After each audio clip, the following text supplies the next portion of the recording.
Thank you everybody for attending this webinar from SOS Community Services. My name is Barbara Cecil. I am SOS's Director of Development.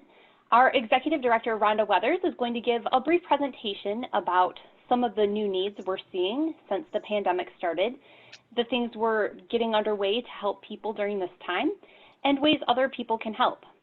I, at the end, will help read out the questions and answers. So if you have any questions for Rhonda, please enter them in the Q&A during the webinar, and we will answer them at the end. I'd like to introduce Carly Kleinhens as well.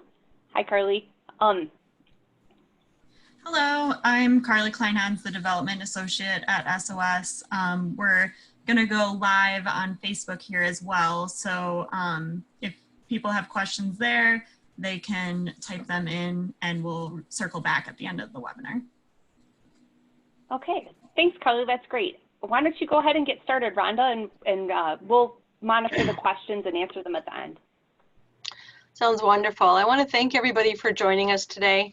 We appreciate you joining in to learn more about the needs that we are seeing through our programs to help families experiencing homelessness and those who are economically disadvantaged in our community. We are in unprecedented times, and the future is uncertain for many people. Just last night, I was in the deserted parking lot at Skyline High School, riding along as my 15-year-old practiced her driving skills, when she asked me if I thought there would be other pandemics in her lifetime. My response was that yes, there likely will be, and all we can do right now is learn from the crisis on how to prepare ourselves and how to help those who are around us. That is what SOS is doing now. Since the pandemic has started, we have noticed a surge in requests for help with basic needs such as housing and food. Today, I'm going to share with you about some of the new needs that are arising in the community and actions that SOS has taken so far to provide more help. How has the coronavirus affected the families who use the programs and services of SOS? It has made their lives much harder. About 68% of parents in SOS's housing and children's services who were working before the pandemic have lost their jobs. Only 12% have gotten unemployment benefits. For families who exited homelessness, got a place to live with SOS's help, got a job, started paying some rent, the pandemic and job loss have severely impacted their progress on their goals. One mom who had been homeless and was really making progress in SOS's housing and parents as teachers programs. She had saved money and planned to open a nail salon, even renting a space for her new business. Due to shelter in place, she could not even open her business, and it is unclear if she will be able to achieve her dream after the quarantine is lifted. Many of our families are personally impacted by the virus as well. The virus has taken a toll on them. Two moms in our SOS Parents as Teachers program are sisters. Their father died from the virus, and they have not been able to hold a funeral, thereby extending their grief. A single dad in our Parents as Teachers program is a double leg amputee and has an infant child. His grandmother is his only family support, and he and his daughter live with her. She is currently hospitalized on a ventilator, and he is only hopeful that she will recover. Two mothers in the program were pregnant and terrified to have a baby in the hospital during the pandemic. Our SOS caseworkers were able to give them information about COVID-19 and pregnancy and encourage them to stay in touch with their doctors. Both moms have now delivered healthy babies and are safely back home with them. One baby in SOS's program did contract the virus. The baby also has a seizure disorder, placing them at greater risk. The baby is now recovered at home after having some hospitalization.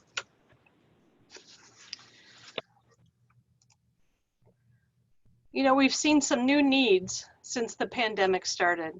Here are some of the things that we've been doing to help. The shutdown of businesses and buildings with public restrooms has caused an immediate problem for people who are unsheltered. They do not have access to toileting and hygiene facilities. SOS placed portable toilets with sinks, water, and hand sanitizer at both of our facilities in downtown Ypsilanti.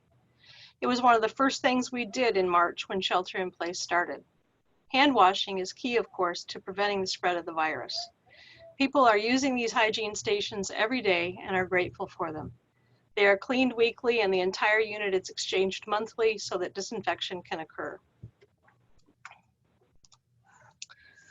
Requests for food have increased by 30% at our pantry. Access to healthy food is a tremendous need right now for those who are economically disadvantaged. Families in SOS's program are not always able to obtain the free lunches that schools are giving out due to transportation barriers. And many times the lunches don't last the week. In addition to our regular pantry patrons, we are seeing many new people requesting groceries who have not used a food pantry before.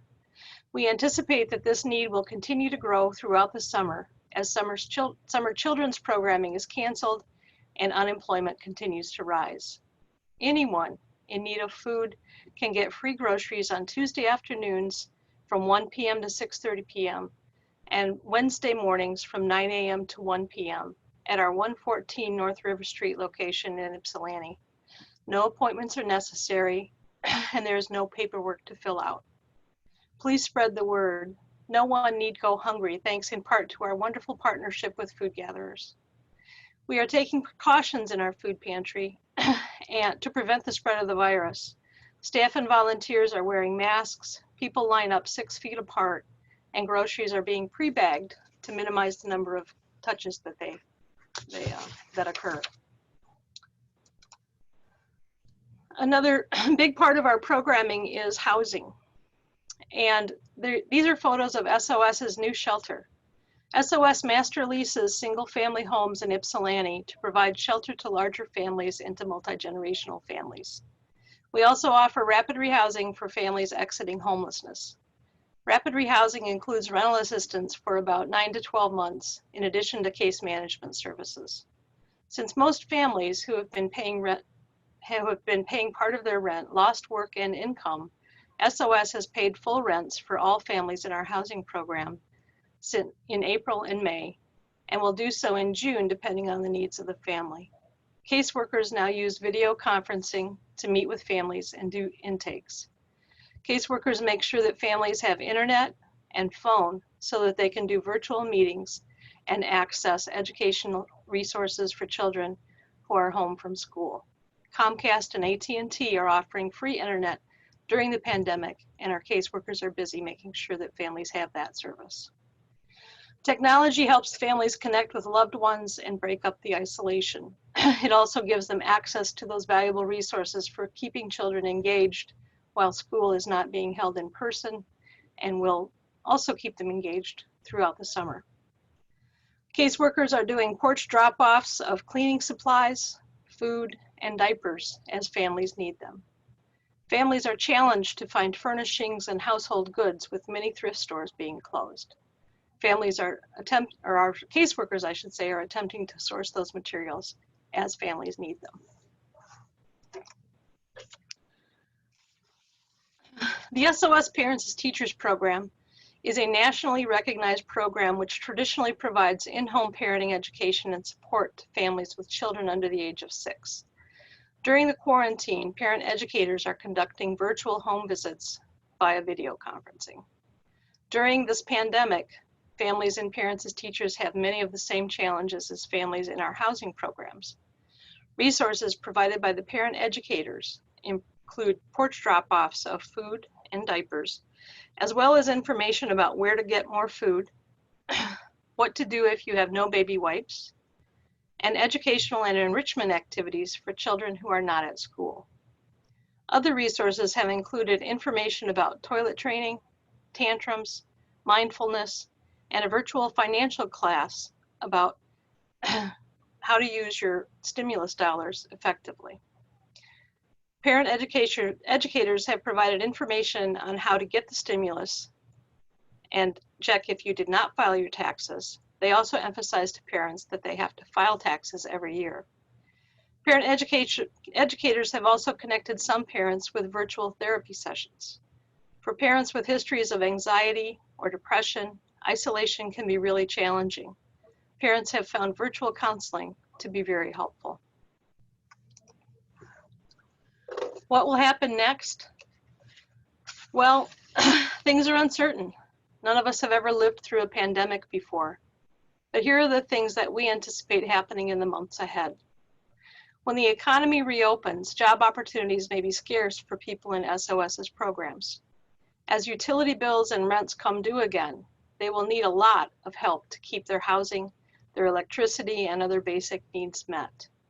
To this end, we have increased the hours of our resource specialists to begin processing more barrier busters requests before the moratoriums are lifted. Our housing team is preparing for a huge increase in need and their caseload skyrocketing once the moratorium on evictions is lifted. Most economists are predicting a long-term recession. SOS families have historically been hurt first and worst in any economic crisis. How can you help? You can help people who are facing homelessness and hunger in our community because of this pandemic. First of all, spread the word. People who need help can contact SOS. You can sign up for SOS's e-news and follow us on Facebook, LinkedIn, and Twitter to stay up to date about local needs and how you can help. We want to stay in tune with the local need and respond quickly when new needs emerge. So if you see a need and you think SOS can help, please let me know. My contact information will be on the last slide. You can also make a gift to help local families in need. Visit soscs.org. If you have already supported this campaign, thank you so much. We would not be able to get food and housing out to so many new people without you. And again, please stay in touch. Contact SOS Community Services at the numbers listed. Here's my email as well. Feel free to reach out to me anytime if you have questions or ideas for how SOS can help. Now, thank you for joining us. If there are any questions, please submit via the Q&A button at the bottom of your screen. Hi, Rhonda. It's Barbara again. I wanted to say thank you so much for that great presentation.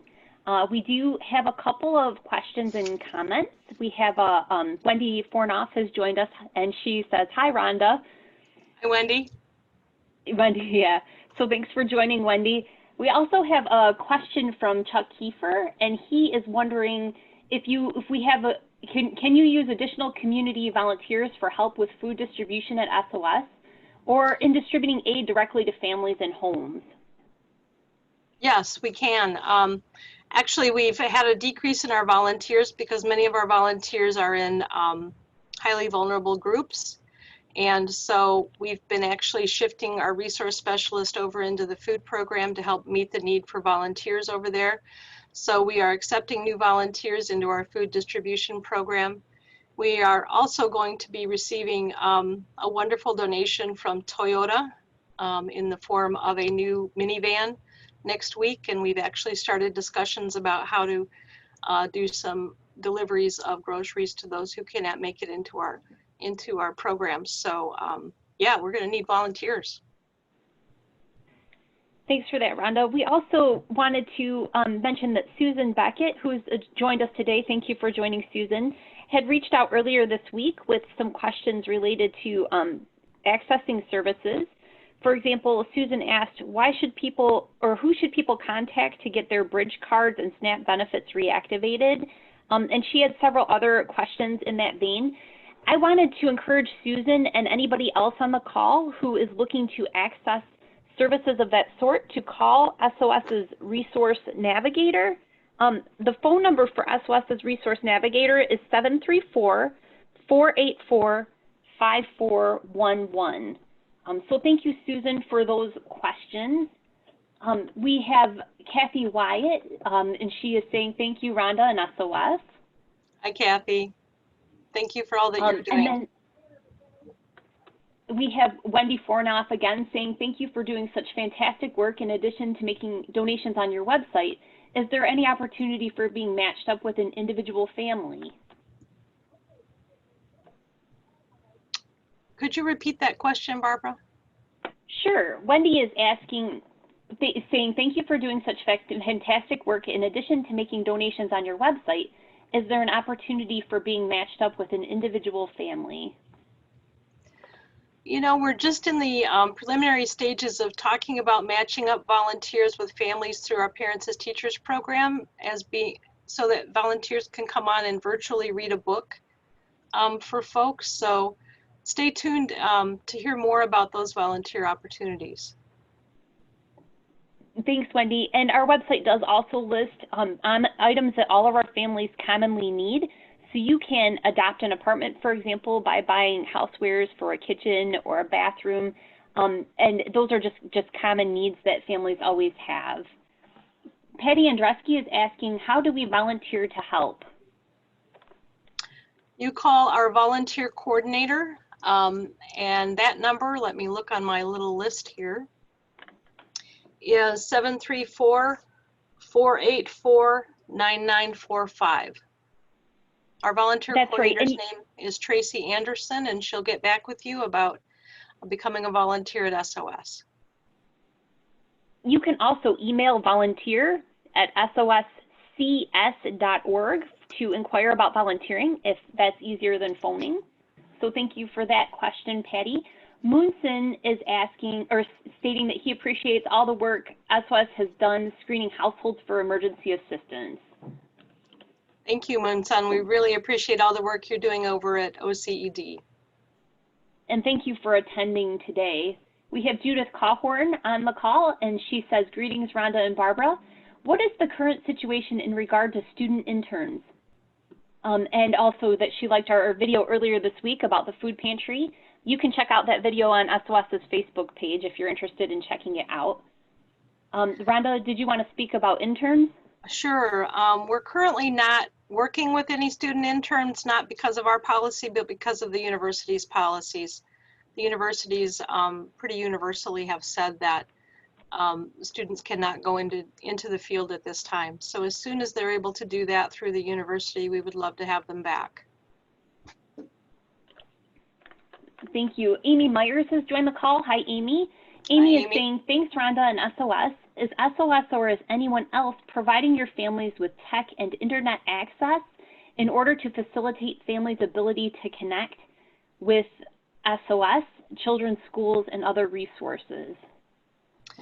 Yes, I believe that the community schools have been working with families to help them access that. The Ypsilanti Community Schools recently started doing their tech distributions of laptops or Chromebooks to those families who are in need of that. And as part of that, they're also trying to help them connect with tech services, internet services. Technology access is definitely critical right now. We'd like to say hello to Pat Berry. Thank you for joining us on the call. In addition, we have a comment from Jill Claxton. Hello, Jill.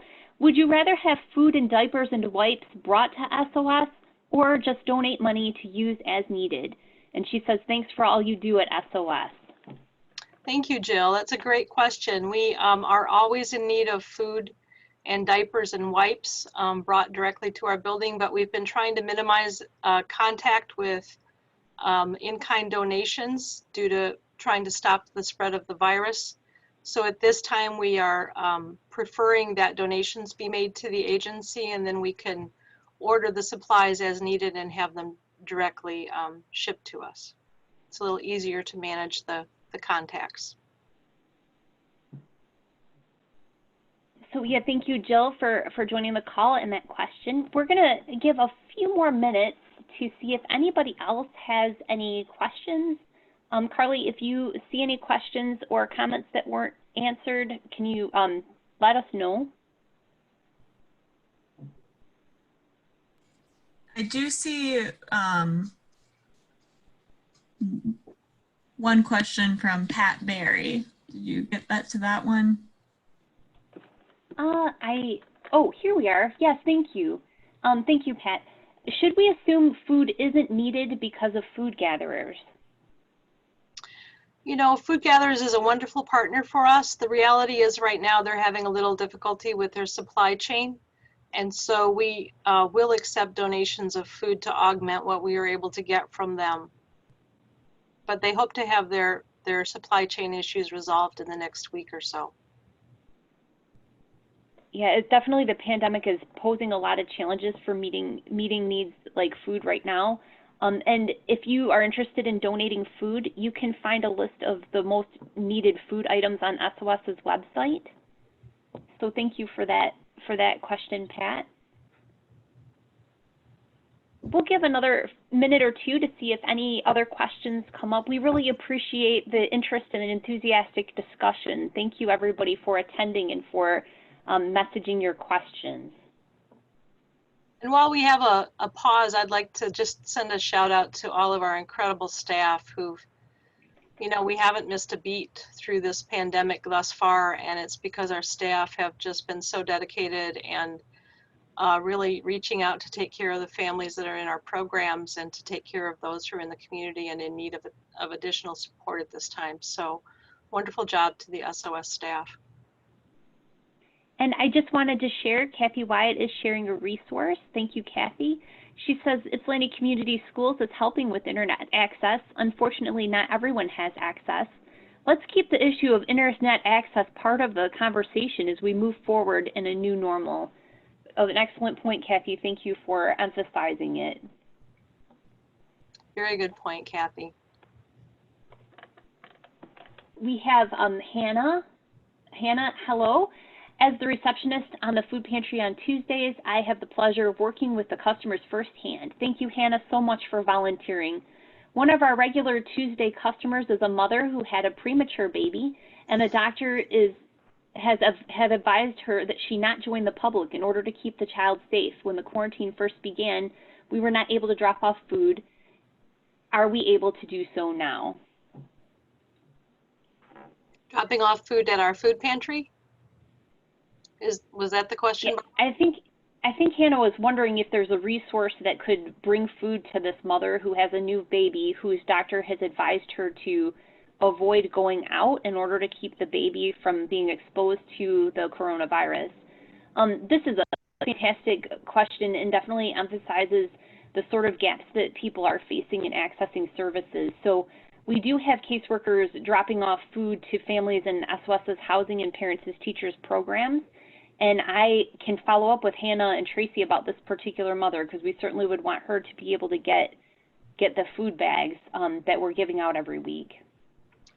Yes, and I also know that Jewish Family Services is providing some drop-offs at this time for eligible clients. I'm sorry I don't have the eligibility criteria with me right now, but we at SOS are also looking at adding this service. So if you can leave your contact information, Hannah, we will research this a little more for you in terms of immediate need and try and get back with you as soon as possible.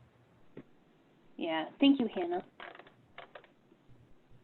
Yeah, and she's saying she's looking for a resource to drop off food to the mother. So yeah, that's a great thing to point out that gap, and we will follow up with you about that, Hannah. Thank you.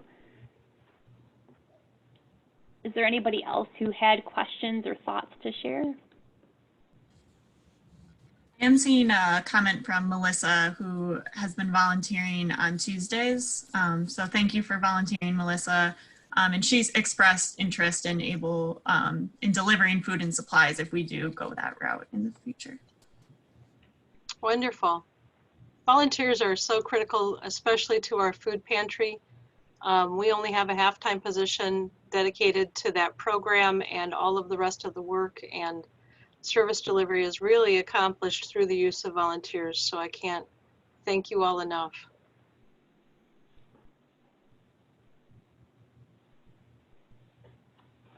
Okay, well, once again, thank you so much to everybody who joined us on the call. This is our first effort at doing a webinar to connect with people who are involved at SOS's programs. And so if you have any thoughts or comments or advice about what was good and what could have been better, I would definitely love to hear from you. I'm going to go ahead and type my email address in the chat. So please reach out to me and let me know what you thought of today's Webinar. Today's webinar. So thank you for that. Thank you,